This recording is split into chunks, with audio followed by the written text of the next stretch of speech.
Thanks for standing by and welcome to the InhaleRx 2026 Outlook webinar and Q&A.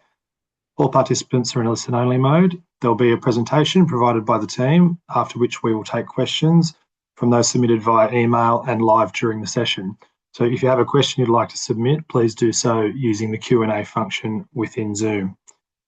On the webinar from InhaleRx, we have the Non-Executive Chairman, Sean Williams, Non-Exec Director, Tony Fitzgerald, CEO Darryl Davies, Medical Science Consultant Dr. Sud Agarwal, and Company Secretary James Barry. To commence, I'll first hand it over to Darryl, so please go ahead.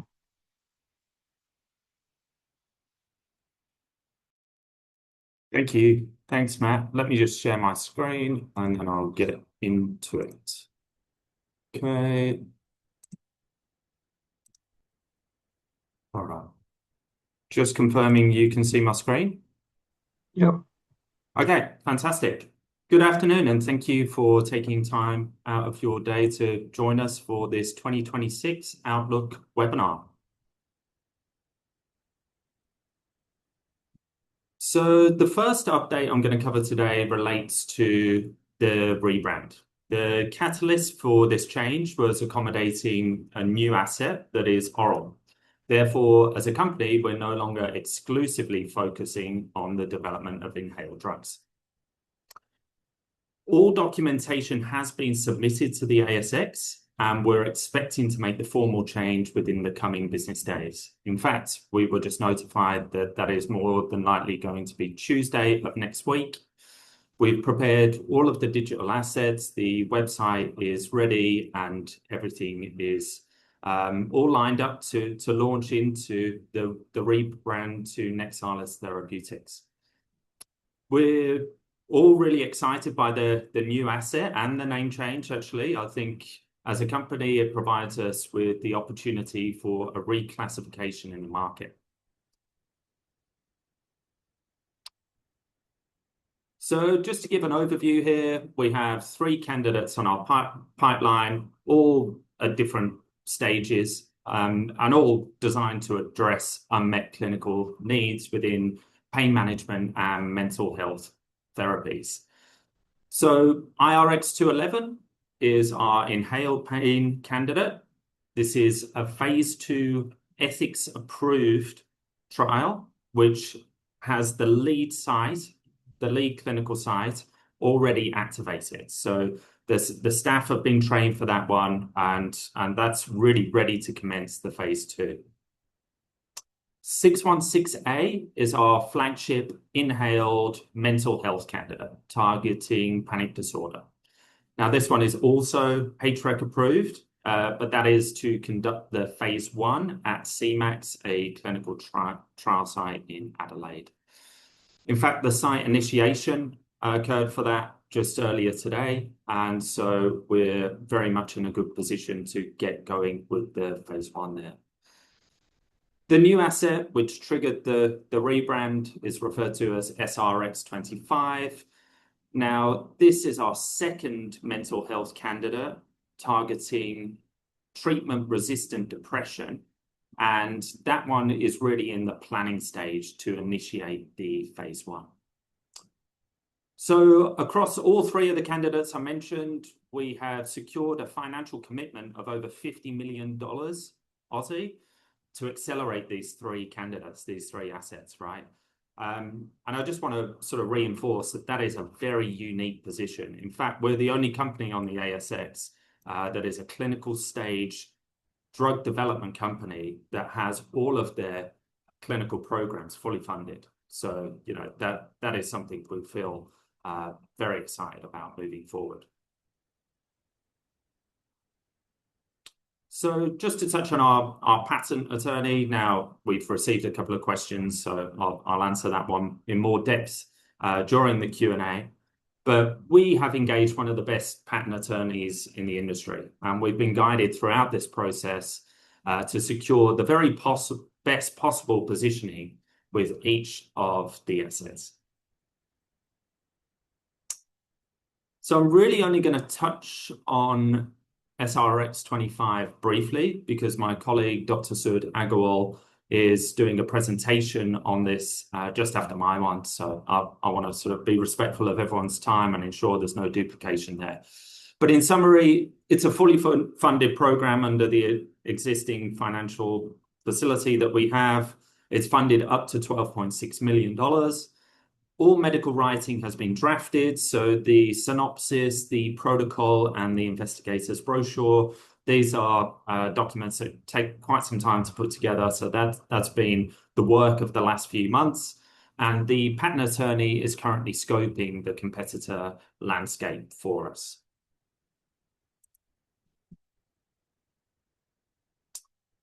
So the commercial opportunity with TRD, it is very significant. In fact, the average cost of treatment for J&J's Spravato is $18,000 per patient. The total addressable market for this one is anticipated to be $4 billion by 2030.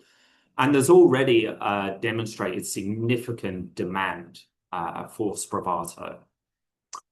The regulatory pathway has been well defined for TRD as well, with a number of drugs making it through to approval. So just to outline where some of that demand is coming together and how ketamine is really, in general, attracting a lot of focus within the drug development space at the moment, and rightly so.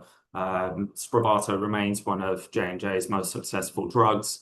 It has achieved the blockbuster status, and the FDA are very supportive as well. There has been priority vouchers that have been assigned, and so it really is a very interesting space right now. And I think J&J have really paved the way for the next wave of ketamine drugs in development. So next up is IRX 211. So as I mentioned before, phase 2 HREC approved, ready to commence screening and dosing in the breakthrough cancer pain population. This is a milestone we've been waiting for quite some time, and I'm sure some of the shareholders that have joined us today can share that sentiment. You know, we're particularly excited about how this is going to be received and tolerated in the patient population. We got some extremely good insights from doing the phase 1. Both from a safety profile and a tolerability perspective, and we are fully prepared to initiate that. There have been some delays, obviously, with the lead site, and that was some unexpected delays at the site level. We prefer to sort of get this right than rush into anything. There were some issues with contract negotiations, some of the vendors, some of the equipment, etc. But really, we're here today presenting to you, reinforcing that we are in a very good position. The site has, in fact, been activated, the lead site, and we have a further 4 sites that are at different stages being pursued in preparation for the expansion.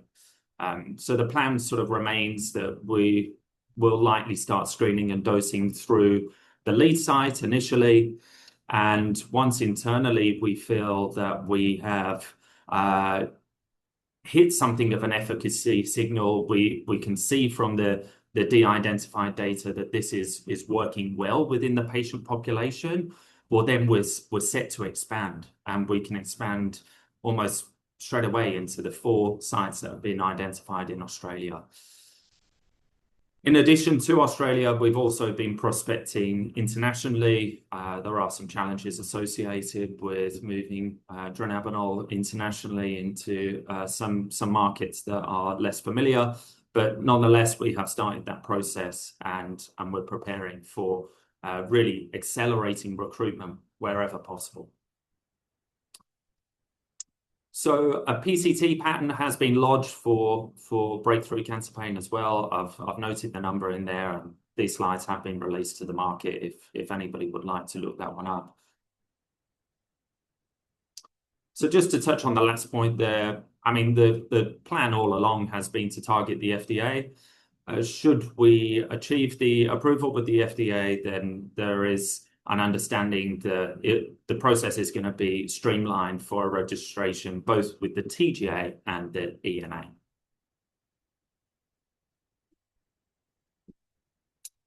Okay, by way of a commercial opportunity for the shareholders that have joined us previously, this will be a bit repetitive, apologies, but essentially, of patients that are experiencing cancer pain, of those patients that have cancer, about 40% of those experience some episodes of breakthrough cancer pain.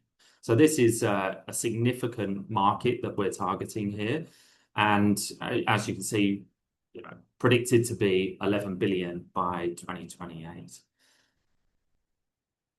So there is certainly an unprecedented demand for non-opioid just-in-time pain management medications as well. So yeah, I mean, I think that has only been reinforced over recent months. In fact, President Trump had really declared that fentanyl is now a weapon of mass destruction. So, the stars have aligned for us in many respects. We've already done the phase 1. We're ready to commence the phase 2 in the patient population. And some of the existing drugs that are available and have been commonly used and prescribed are being discontinued by the FDA.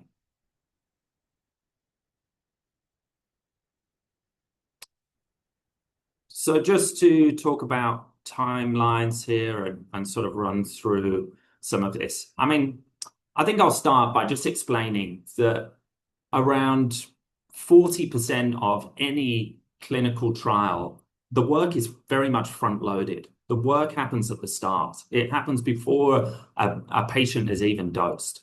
So there's a significant amount of effort that goes into ensuring the design of the phase 2 is aligned with regulations and the endpoints that the FDA want to see. Notwithstanding, you've got prospecting all sites in Australia. A lot of these sites, particularly oncology sites, are overwhelmed. They have their ongoing practice anyway, and it is very challenging to capture their attention. The fact that we have a lead site and a further 4 sites lined up, 2 being state-based territory hospitals, and we have a private site being Genesis that has 2 locations, one in WA and one on the East Coast. So, an incredible amount of work has gone into lining up all these sites and getting everything ready, training all the stakeholders. I do acknowledge that there have been delays, but I've already explained some of the reasons for that. We are still on track to screen and dose our first patient within Q1 of 2026. And then the plans will continue, as I mentioned, to expand to the further sites and potentially even go internationally from that time. I know we have touched on this before, so I will cover a brief update here. We are planning on making IRX 211 available under the Special Access Scheme through a Compassionate Access Program. Now, this is running in parallel to anything related to the clinical trial. So in no way are these 2 activities related. We're simply doing that for additional market insights. We want to see how this is also being tolerated in the rest of the pain population. If there are people that are suffering from rheumatoid arthritis, for example, if they're experiencing some episodes where they get sharp pain, is this medication working for them? That may help inform some of our insights for where we take this asset next. Okay, next one, 616A. So yeah, this one is a lot more straightforward, I guess, because we have a phase 1 clinical trial planned at CMAX. There has been a site initiation visit. The agreement with the site is already signed. In fact, all the timelines and the schedule is all very well mapped out with CMAX. So we are in a good place to run this trial. And yeah, again, there's been some planning that's gone into that. And we continue to sort of engage with our patent attorney as to the timing for when we're going to be performing lodgements and everything else. But this is HREC approved as well. And as you can see from the next slide. Oh, sorry. I'm just going to go just to here, just to touch on the actual timelines with this. So really, you can see some of the work that's gone into preparing. First patient screened, again, planned for Q1 2026. We anticipate dosing within Q1 2026. And we actually are going to be dosing our last participant by the end of Q2 2026. So just to flip back up here for a second, just to touch on the opportunity, there are no FDA-approved drugs delivered via inhalation that are approved by the FDA. So this would well and truly be a world first. If we are able to get this through phase 1, phase 2, positive phase 2 results, move on to phase 3, and eventually get an FDA approval, that would be well and truly a world first. So we're excited by that. The addressable market, again, is very significant. Some of the existing drugs carry issues that vary from patient to patient. But again, it's not, the existing drugs are not necessarily just in time either. This is really designed for when a patient is suffering with a panic disorder episode, they can turn to a discrete inhaler.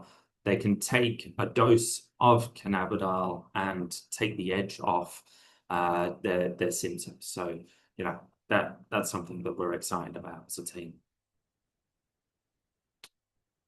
Timeline I've touched on. So this just gives you an overview of where we are visually, I guess. So, you know, phase 2 for IRX 211, phase 1 for 616A, and for the new asset, SRX 25, we are in the planning stage and preparing for the phase 1. You can see here from our agreement that we have, the funding agreement, the total value of each one of these candidates and what it's funded for as well. And as mentioned earlier, the total of that exceeds 50 million. So just to summarize and round this out, you know, very unique funding position. We have also performed a capital raise to cover the company overheads as well. So, you know, from a financial perspective, the outlook on 2026 is extremely positive. There's no distractions with additional capital raising required, and we are fully funded under the facility. Considering where we are with 2 HREC approvals already secured for both trials to commence, we're looking forward to really turning that over to our partners, being Ingenuus, the CRO, and the clinical trial sites for the study maintenance stages. When we perform that, we're able to then focus more of our attention on finalizing the planning with the new asset. So yeah, as I mentioned before, excellent positioning with IRX 211. I think some of the management team are most excited about that as an asset. But let's not discredit 616A with a potential world first there. And we've already seen the pathway being well defined with Johnson & Johnson with Spravato for SRX 25. There are some differences in our sort of plans for that and the delivery mechanism and everything, which Sud will touch on in his presentation. But the planning is very much underway for the phase 1 for that new asset. Okay, and yeah, for 616A, you know, the phase 1, as I mentioned, it's all planned out, and we're expecting last patient, last dose before the closeout of Q2 of 2026. So I think in summary, the year is a year of execution, and we're excited to get underway with our clinical trials that are planned. Thank you.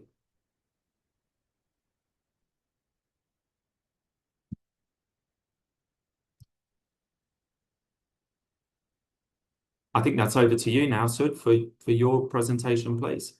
All right, thank you, Darryl. Let me share my screen.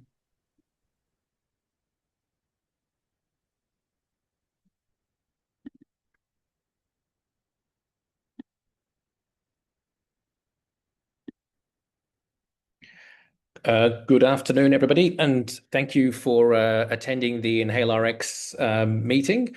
Really appreciate all our shareholders being here.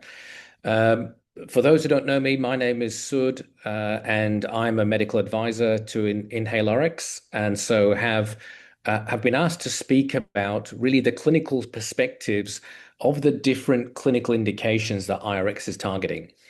So I thought I'd focus on two of the key indications that Darryl spoke about just now, breakthrough cancer pain and treatment-resistant depression, mainly because they're quite complicated and they're quite tricky to understand because you could describe them as niche indications that occur in lots and lots of people, so have huge addressable market.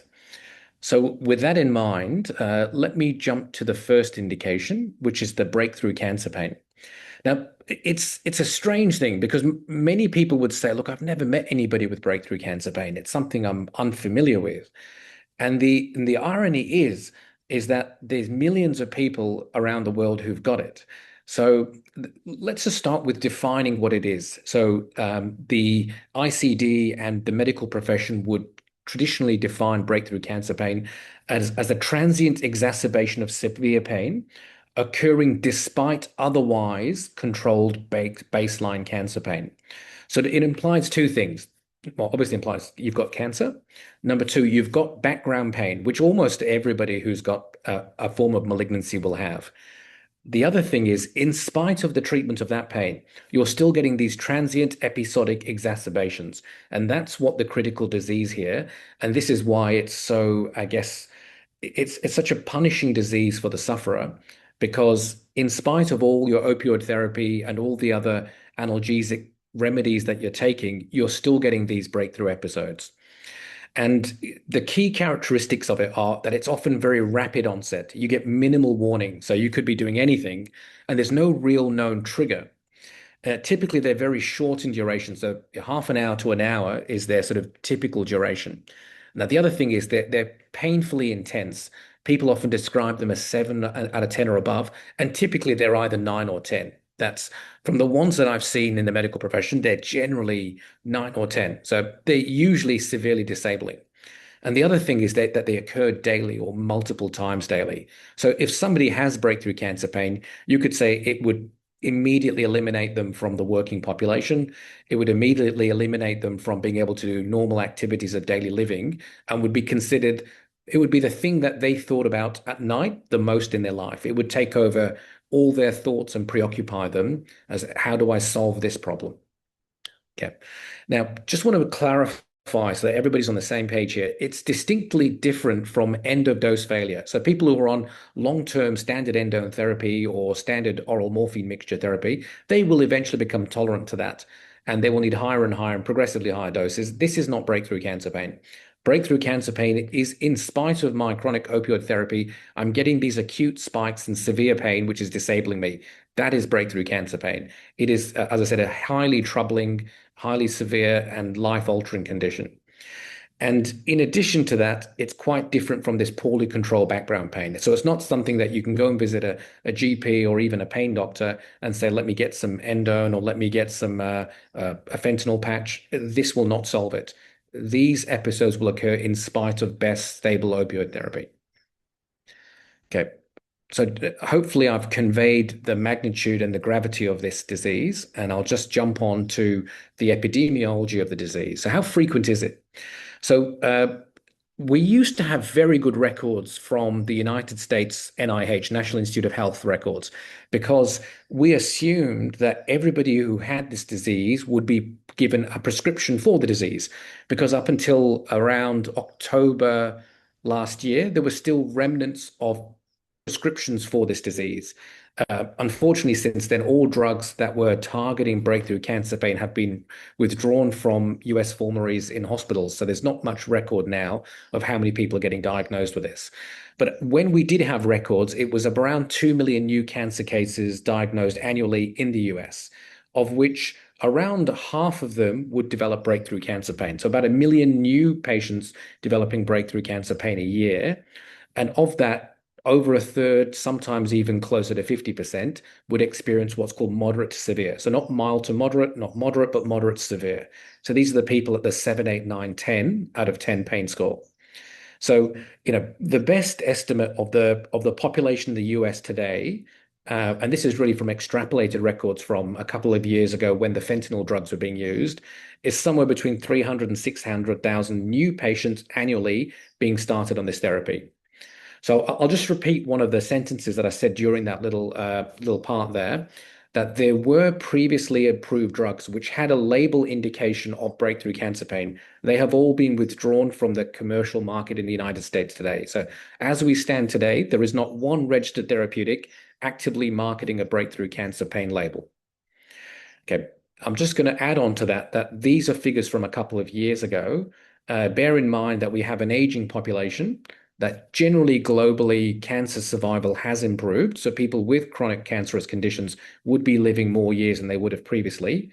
And generally other paraneoplastic or non-tumor related cancer related conditions that patients suffer with concurrently generally have better treatment. Things like thrombotic episodes, etc., other forms of dementia, delirium that you commonly get within cancer sufferers, those are generally better managed. And so patients are otherwise having healthier and normal-ish quality of life if it wasn't for this breakthrough cancer pain that would be, I guess, preventing them from having normal activities of daily living, participating in social and professional activities. So it's probably to summarize this slide, basically, this is a severe disease. It affects a very large proportion of people with cancer. At the moment, there is no approved label indication for any patients with breakthrough cancer pain, and estimated incidence of new cases per year is around the 500,000 mark in the United States. So there's highly unaddressed or underaddressed condition. Okay, so just want to classify how, through the lens of a pain specialist or a doctor, what are the patient types in breakthrough cancer pain? So there's generally 3 different categories that a doctor or a physician may subdivide these patients.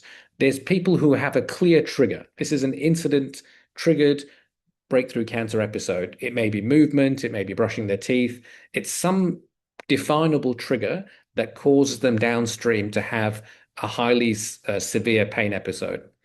Number 2, and this is probably the most disabling, is this kind of spontaneous, also known as idiopathic pain episodes, where through whatever reason, most likely some underlying nerve pathology has triggered this spontaneous nerve bout of pain, and they're suffering immensely without prediction. So they may have been, in the workplace, they may have been socializing, they may have been out at dinner.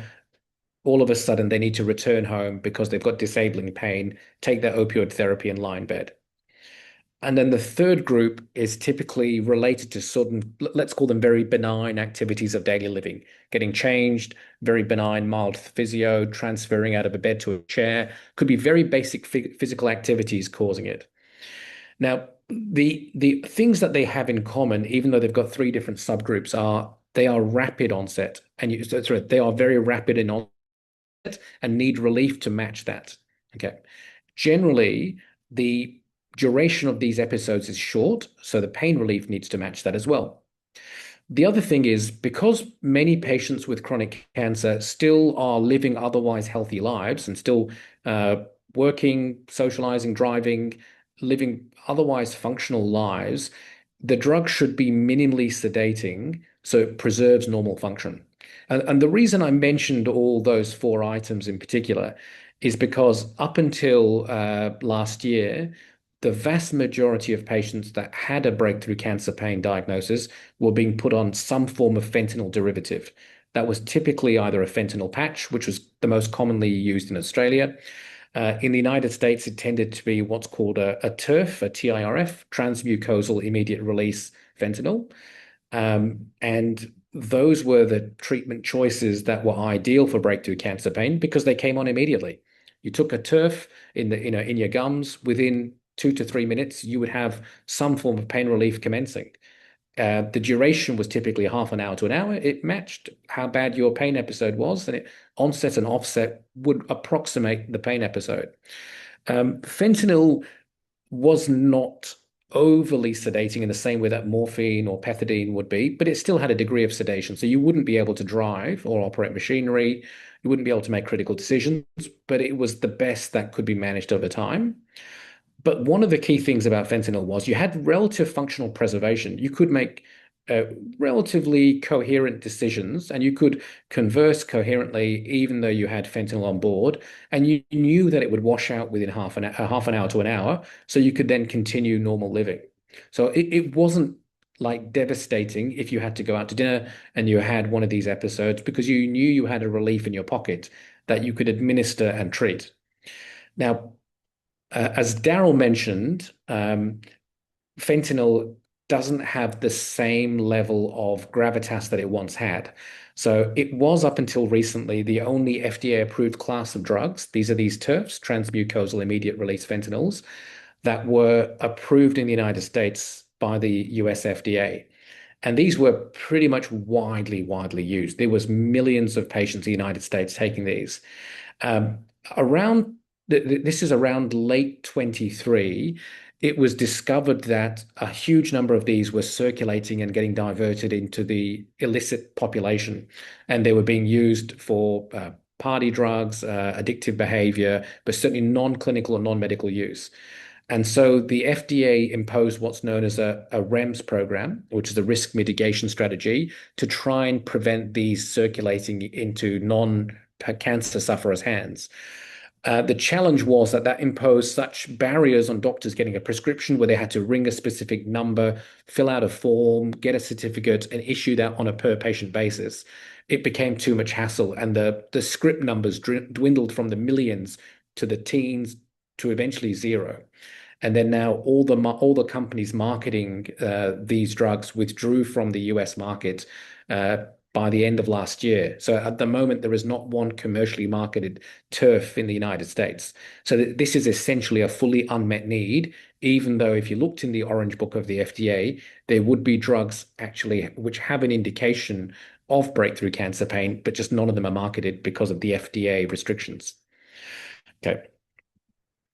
And just to clarify, there are 0 non-opioid FDA-approved breakthrough cancer pain options for physicians to prescribe.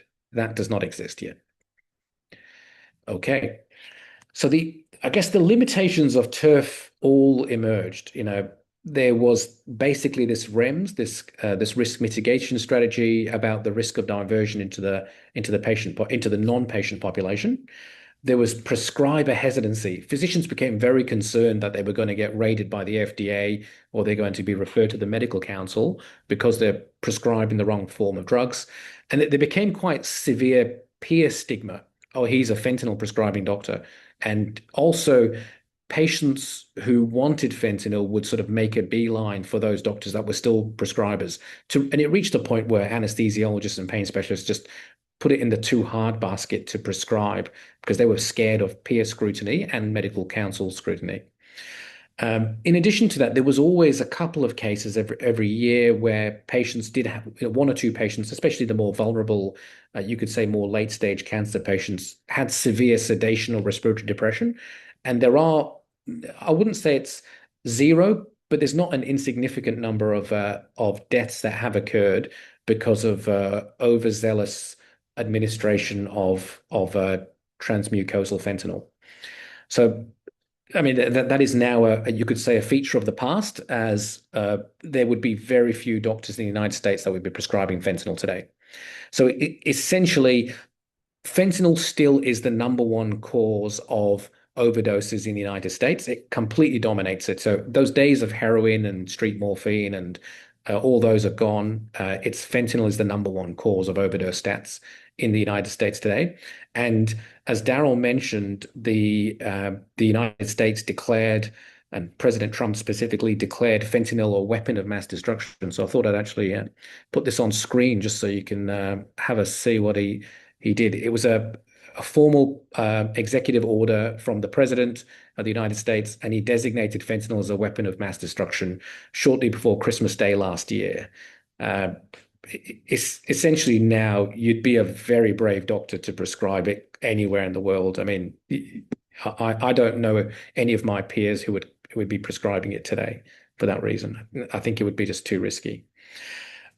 The people who suffer here are the breakthrough cancer pain patients, because that was the only available option they had on formulary in most hospitals. So now as I mentioned before, they are essentially without any remaining treatment option.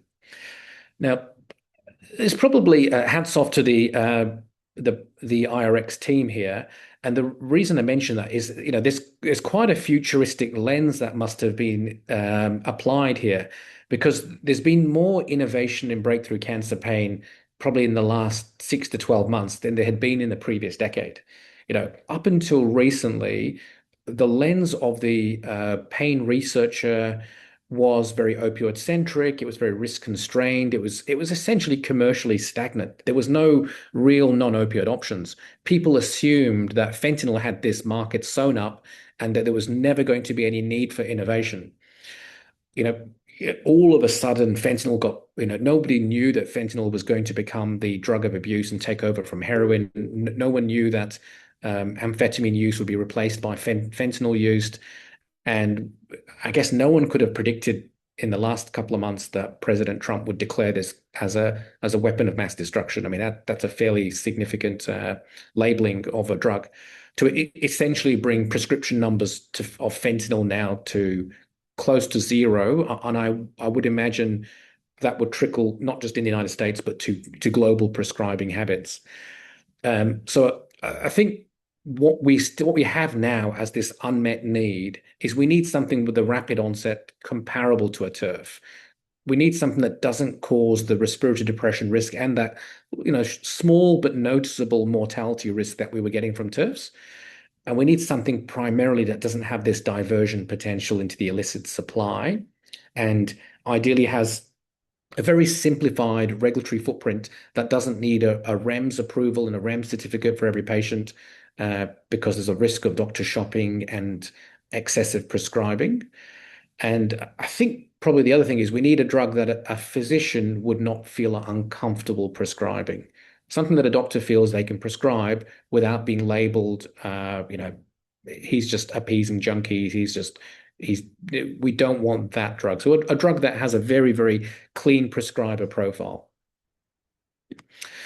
Okay, so the classic patient, and I've just put a patient vignette here so that people can really visualize and understand and get to terms with what a breakthrough cancer patient really goes through. So this is a 60-year-old woman who's got metastatic breast cancer. She's got extended release opioid. In her case, it's OxyContin. So twice daily, long-term release, 12-hourly pain relief on that. She's otherwise functionally independent. She lives at home. She can do all activities of daily living. She can go shopping by herself. She can cook and feed herself without any troubles. What she gets, though, is she gets 3 times daily severe pain spikes. They occur within 5 minutes without warning. Okay. And the intensity is 8 or 9 out of 10. They last 45 minutes in duration. And because of this, her life is essentially unable. She's unable to play golf. She's unable to socialize with her friends.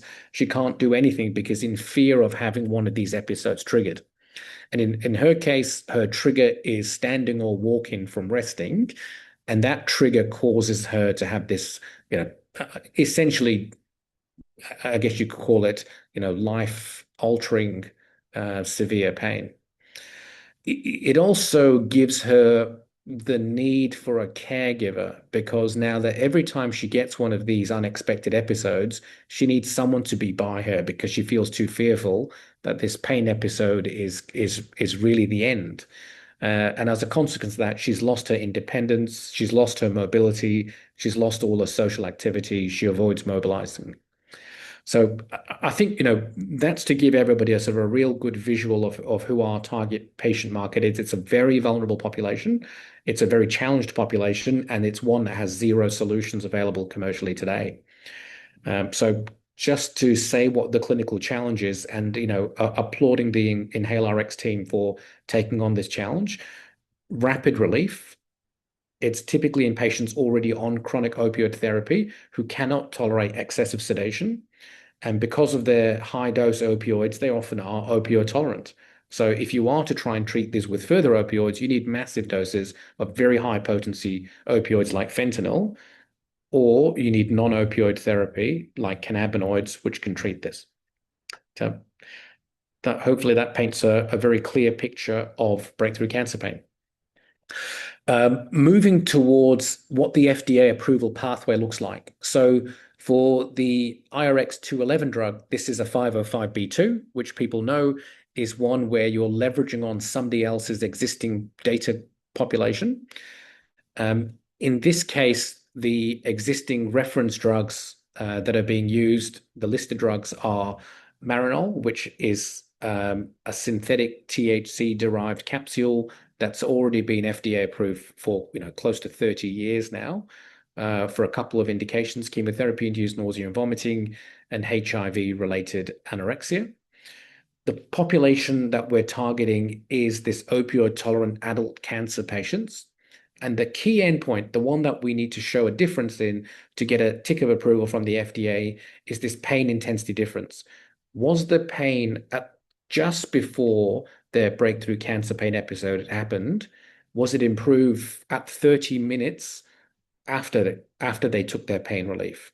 If it is improved, and it's improved by at least 1 point above what they were already improving because of their chronic opioid therapy, then this drug is likely to be a useful additive element to be added on top of their chronic opioid therapy. So that's the primary endpoint. In addition to that, there's a whole bunch of secondary endpoints that are being measured as well. I won't go into that because I've just noticed that there is some time constraints here. But needless to say, that breakthrough cancer pain qualifies as a serious condition. It's got a very clear measurable endpoint. Between 0 and 30 minutes, did my pain score out of 10 reduce by at least 1 point above what I was getting from all the other pain relief I was taking? And the beautiful thing about a study in breakthrough cancer pain is that you get your readout, your pharmacodynamic readout, very, very quickly. So as long as you've got the patient population, you're only recording data about their improvement or otherwise over a very short period of time. Okay. Many people talk about single pivotal trials, and if any of you have been watching FDA news, Martin Makary, who's the current head of the FDA, has recently created a structure where he wants all pivotal studies to become single. So historically, for those who don't watch FDA regulatory pathways, normally you need 2 well-controlled phase 3 trials to be able to get an FDA approval and then be able to market with a label claim commercially in the United States. The idea of a pivotal trial is that it shows a positive outcome, so one that's statistically significant at a 95% confidence interval. So that means there's a 5% chance it could have occurred by chance alone. Now, if you did 2 of those, then the probability of both of them being positive goes down to very, very low amounts. And that's why you always needed 2. The FDA announced in mid-January, this is Martin Makary specifically spoke out, that in 2026, he expects many trials for many conditions to become single pivotal. Now, regardless of that, there was always a pool of trials that were approvable on a single pivotal or a single phase 3 or sometimes a phase 2 trial, and they had certain characteristics about them. Generally, the effect size was robust. It was a drug that showed, substantial visible improvement. Typically they had rapid onsets and were clearly differentiated from the background noise. Ones with a very good safety margin, and ones where the mechanism can be very clearly defined and understood. So drugs which had supporting evidence about the mechanism of action. They weren't sort of experimental and with unknown etiologies. Now, one of the good things about breakthrough cancer pain is that, in spite of all the bad things, is that it does have a very immediate symptomatic endpoint that we can read very, very quickly, and the treatment window is very short. So you get a very clear comparator in an active versus placebo, whether the drug was effective at that 30-minute mark versus a placebo. So, compelling data would put IRX 211 in a very strong position to be able to be eligible for a single pivotal study. Okay, so global oncology pain market is worth about $5 billion US, and historical turf sales in the US crossed 500 million, and they were trending towards the $1 billion mark.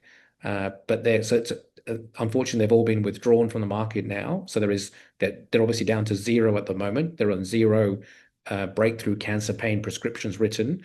But to me, that would suggest that there's still an existing demand from physicians to get a drug to the patients. There just isn't anything on the formulary to be able to prescribe. And I would probably say that the chances are, as the oncology population, the cancer survivorship population grows, and with increasing palliative care integration and diagnosis, the demand for safer alternatives for treating things like breakthrough cancer pain would only go up and up and up. I would imagine this would be a segment that would be growing annually. And I think the value proposition here is if you had a drug that had comparable efficacy to a TERF, but improved safety profile, and without all this regulatory burden of risk of diversion into the non-patient population, I think that is a very, very powerful value prop.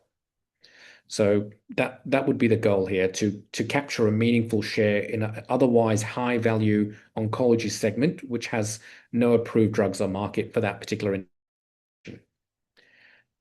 Okay, now I've realized, Darryl, that I've gone over with time. Do we have time for me to talk through the TRD slides as well, or have I exhausted the available time? I think so. If we try and move through them quickly, I've seen a few questions come through. Okay. James, Matt, are you okay for Sud to continue for 5 minutes? Yeah, absolutely. Thank you. Okay, All right, 5 minutes. that's Sorry you. to talk fast. Okay. Yeah. Okay. Okay. Treatment-resistant depression. It's quite a specific diagnosis. So by definition, major depressive disorder is depression with signs of major, and I'll explain what that means. So depression is actually a clinical definition of depression in the ICD, the International Classification of Disease by the World Health Organization, and that is persistent negative thinking associated with further clinical symptoms. And there's a list of them, but they're typically things like loss of appetite, early morning wakening, what they call anhedonia, and things like loss of interest in social activities. But there's a whole list, and if you tick a certain number of those, you're diagnosed with depression. Now, major depression is where you've got symptoms that go beyond that and typically extend into things like developing signs of psychosis, hallucinatory behavior, and more other severe forms of I guess you could say parasuicidal or intent to cause self-harm type behavior, but without any underlying organic cause. Organic cause means like a brain tumor, an acute life event that could have caused it.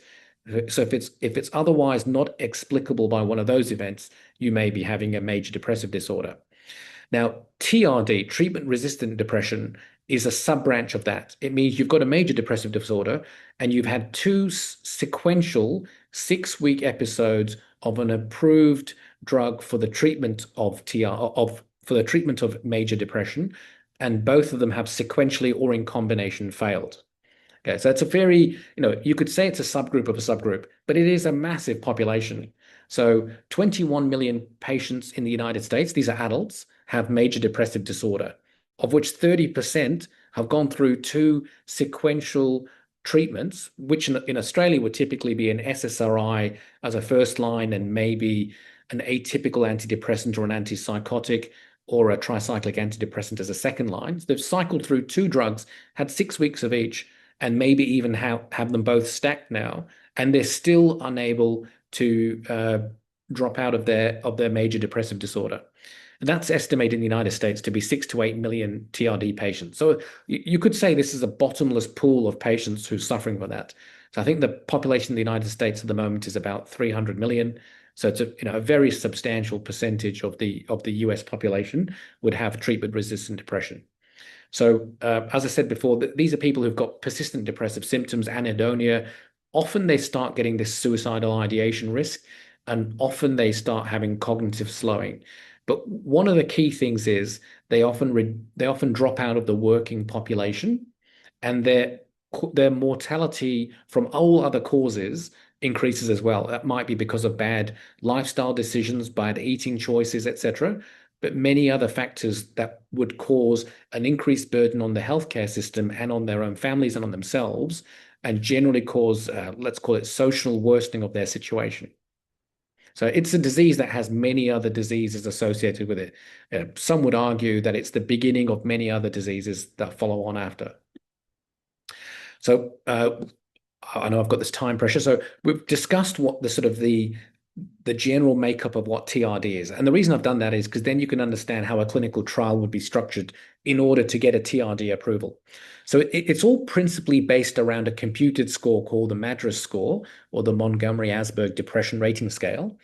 And this scale is a bunch of questions that are asked, which are patient-reported outcomes, asking about how they're feeling. So it's very much a patient-graded scale on the state of their mood and all their other behaviors related to their mood. Now, interestingly, the drugs that have sought TRD approval, and over the years, there's been many, many drugs. Most recently, there was a whole bunch of psychedelic type drugs that chose to do it, a whole bunch of atypical antidepressants. There was new SSRIs, there was SNRIs before that. But there's been lots of innovation or attempted innovation in this sector. But really, SSRIs like Prozac, fluoxetine, Seroxat, paroxetine, they were all late 80s, early 90s type drugs. And then when they started combining those with adrenergic drugs, noradrenergic drugs, where they became SNRIs, that was more of a late 90s, early 2000s phenomena. There's not been a huge amount of innovation in treatment of depression for about 20 years.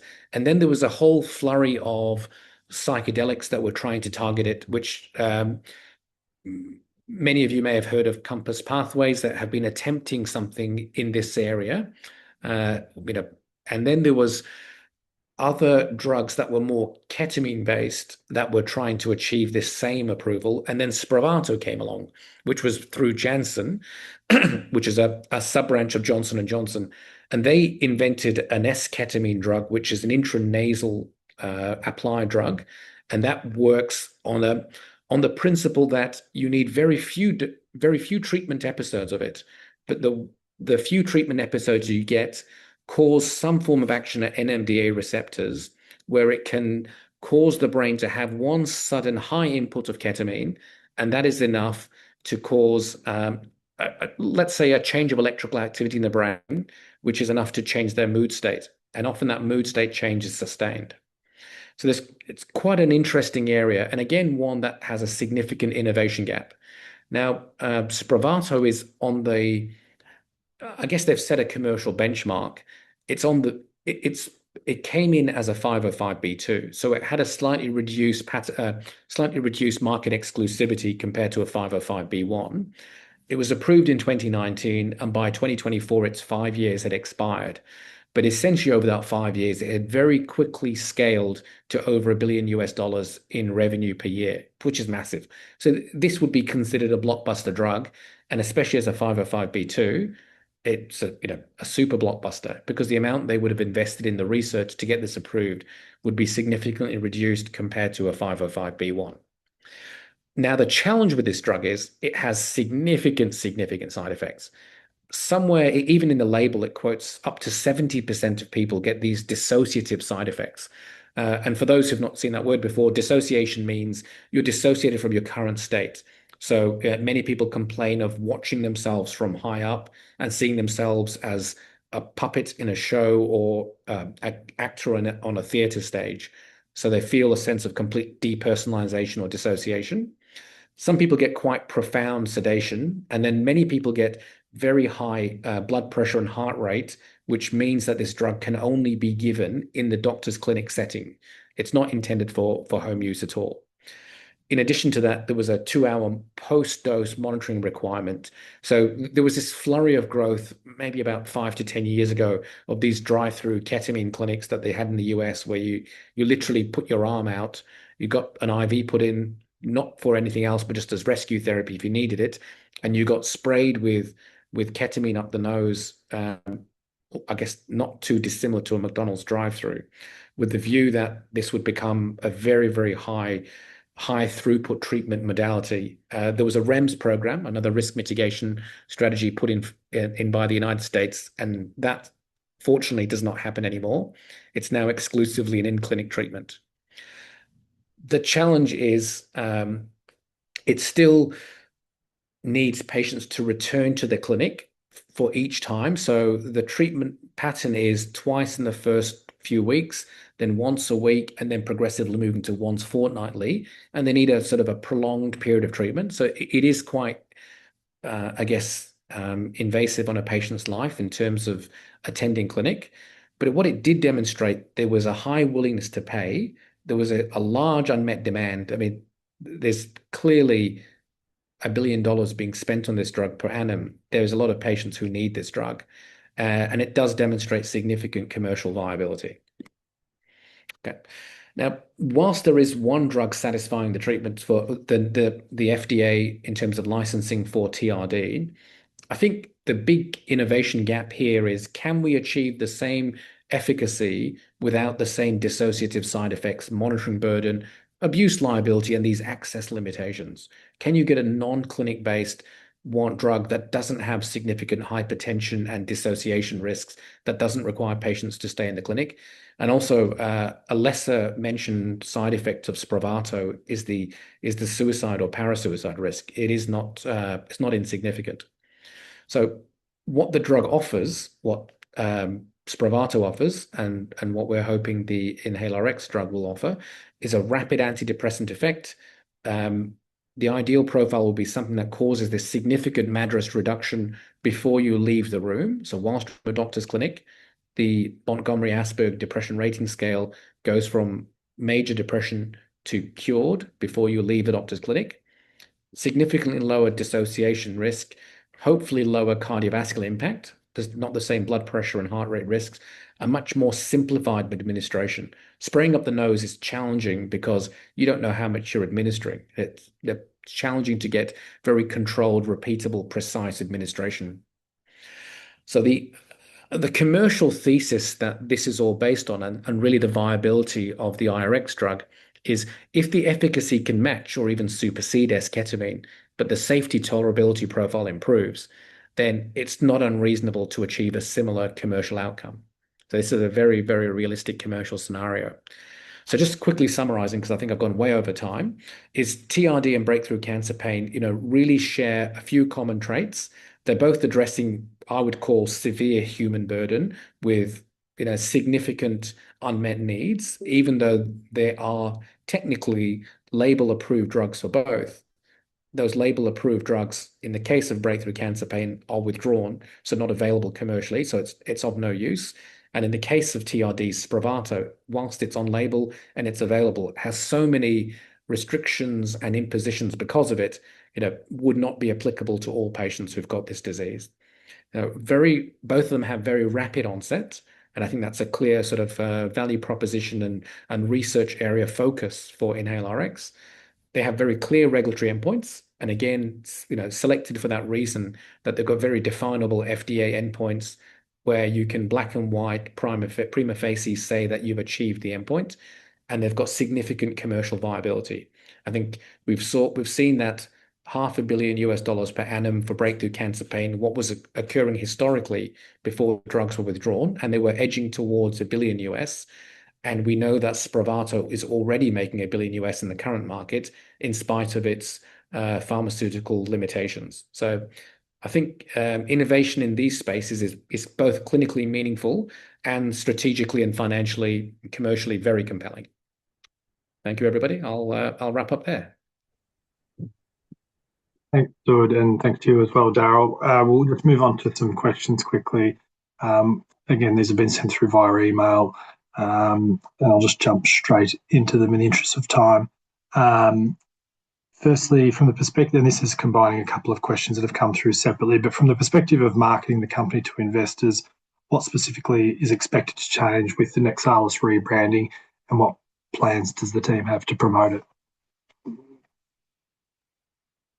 I'm happy to take that one. So as it currently stands, we have an engagement with NWR Communications, and we also have an engagement with Peak Asset Management. both of which have an engagement to support us to promote the company. And so we're planning on utilizing those engagements, and that will be best achieved as we hit some of these milestones. As we go into actually dosing patients, we get the special access scheme sort of sideline project lined up, and we start achieving and working our way through the process of milestones, both with 211 and 616A. We plan to really get the most from NWRMP to support us to tell our story and attract new eyes to the company. Thanks, Darryl. The next question is, could the board outline the rationale for its IP approach, including why a deferred or conditional IP strategy has been adopted at this stage and how it benefits shareholders? Okay, sure. Yep, happy to take that one as well. So we've essentially built a layered exclusivity strategy around inhaled cannabinoid therapy. So we have an approved innovation patent specifically for synthetic cannabinoids as a company.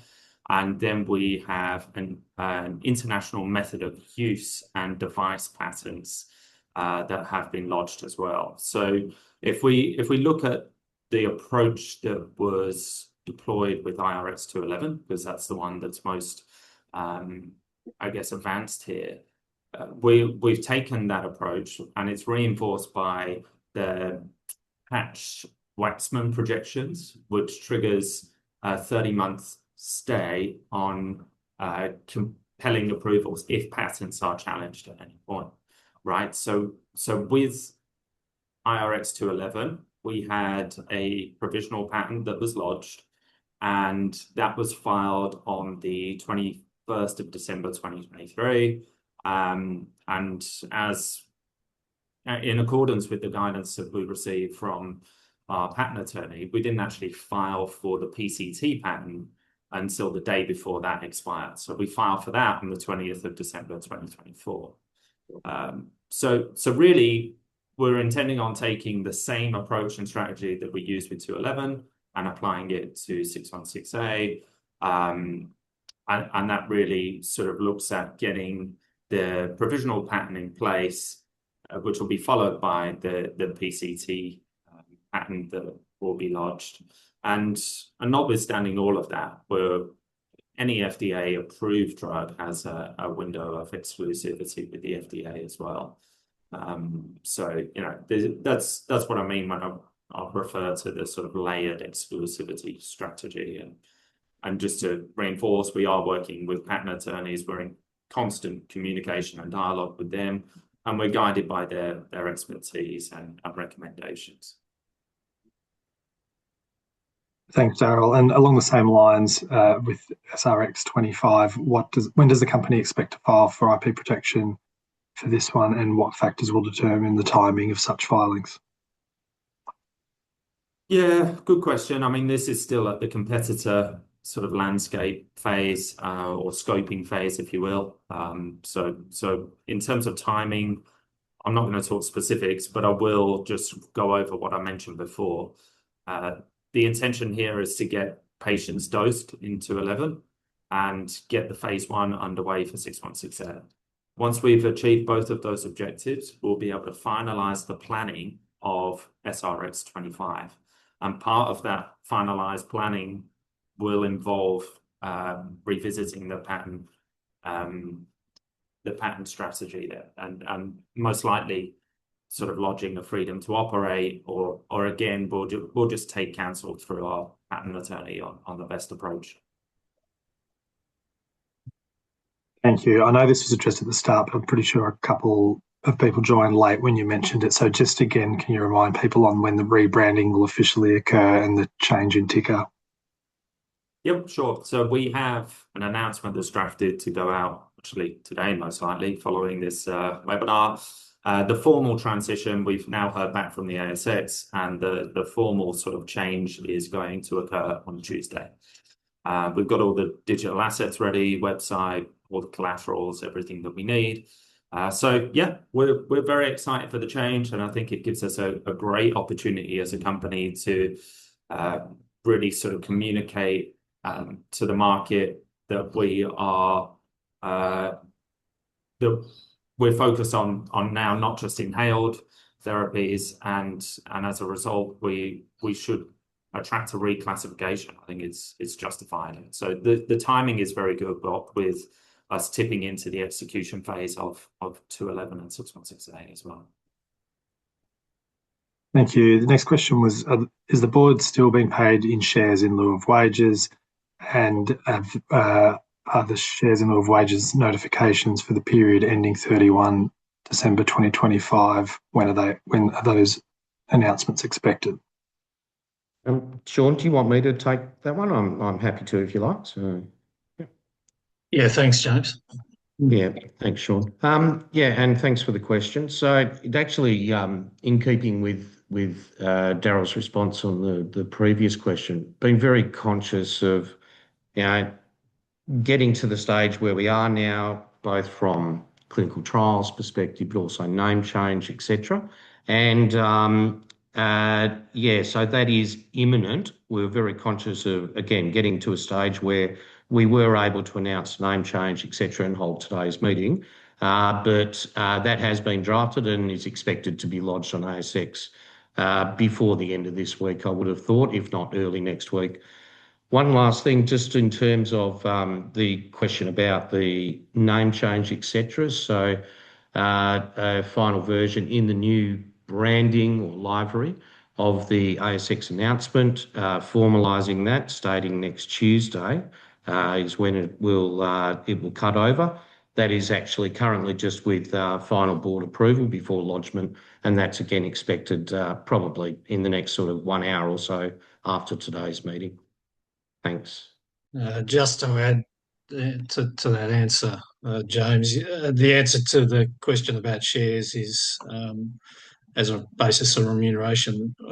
As per the resolution passed at the AGM last year, it's actually performance rights that the board is being paid in. So those performance rights don't vest until such time as the phase 2 study is completed. So the board is wholly at risk in terms of its remuneration pending the completion of the phase 2 trial. So it's not an allocation of equity as such, just to clarify.